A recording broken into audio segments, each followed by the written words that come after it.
All महाराष्ट्रात एकाच ठिकाणी फक्त दोघं एक ठिकाणी राहिले आहेत. फरांडे बाबा अंजनगाव तालुका सोलापूरहून येतात. ते चालत तिथं यात्रेला भेटण्यासाठी येतात देवासनी.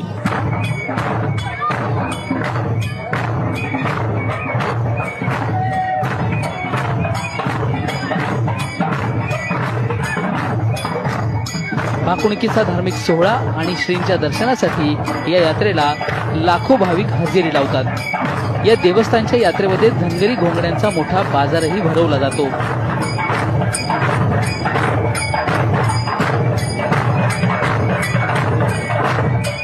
हा जो देवाचा कार्यक्रम आहे तो आमचा पारंपरिक आहे. आम्ही दरवर्षी नित्यनेमाने येतो आणि येथील भाकणूक आणि देवाची परज हे बघण्यासारखी असते. येथील पारंपरिक ओव्या व येथील पारंपरिक जे कार्यक्रम असतात ते एकदम मन मोहून टाकणारे असतात.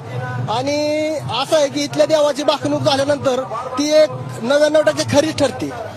असा अनुभव आहे आमचा. त्यामुळं आम्ही दरवर्षी येतो. आम्ही इथं घोंगड्यांचा बाजार बी मोठा भरतो. दरवर्षी आम्ही 1-2 घोंगडी खरेदी निश्चितपणे करतोच, कारण आम्ही धनगराज आहे आणि आमच्या घरी घोंगडी वापरतातच कायम. भाविक तरी 2-10 लाखापर्यंत तरी भाविक येत असावं. या यात्रेत मुख्य भाकुणकीच्या सोहळ्या